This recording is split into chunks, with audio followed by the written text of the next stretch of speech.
Hello mga langga, for today's video mga langga, magluluto ako ng gisadong bihon. So ayan yung ating mga ingredients mga langga. Meron tayong chicken breast dito at saka chicken liver. Pinagsama ko na at saka minarinate ko na siya mga langga sa soy sauce at saka nor cubes and salt, black pepper. So ito yung ating mga gulay. Meron tayong repolyo, beans, carrots, and bell pepper na red. So, meron din akong celery mga langga. In-slice ko lang siya ng maliliit. Then, meron tayong onion and garlic. So, let's start mga langga. Ito yung ating bihon mga langga. So, meron tayong 1 kilo. 1 kilo lahat yan. So, ayan mga langga. Mag-start na tayo magluto. Una na siyempre, maglagay tayo ng mantika sa kawali. Lagay na natin yung ating onion. Isa lang natin yung ating mga onion mga langga. So, ayan mga langga. Nilagay ko na rin yung bawang mga langga. So, ayan mga langga. Ilagay na natin yung ating chicken at saka liver. Ayan. Dinarinate ko yan siya mga langga mga 2 hours. Sa soy sauce at saka sa nor cubes, chicken nor cubes. And then black pepper. At saka konting salt lang muna. So, ayan mga langga. So, ayan mga langga. Nagisa-gisa na natin ng mga 3 minutes siguro yung ating chicken.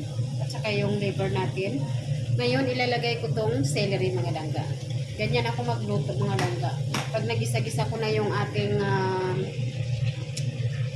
chicken at saka liver, ilalagay ko yung celery.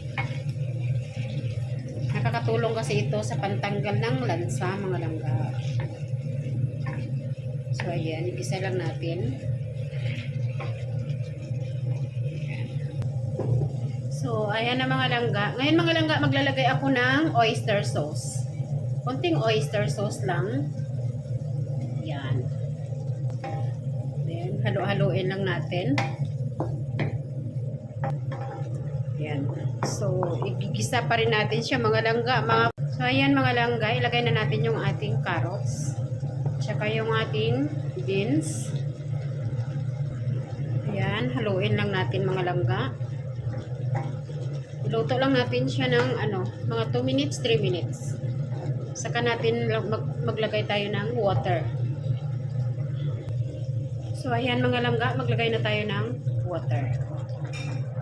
Hot water na rin yung nilagay ko mga langga para mabilis kumulo talaga siya. Dire-diretso yung kulo niya. So, ayan mga langga. Pakuluin lang natin siya ng mga 5 minutes. Saka natin ilagay yung ating bihon. So, ayan mga langga. Ilagay na natin yung ating bihon. So, ayan mga langga. Halo-haluin lang natin. Medyo punong-puno yung ating kawali. So, dahan-dahan lang natin ihalo.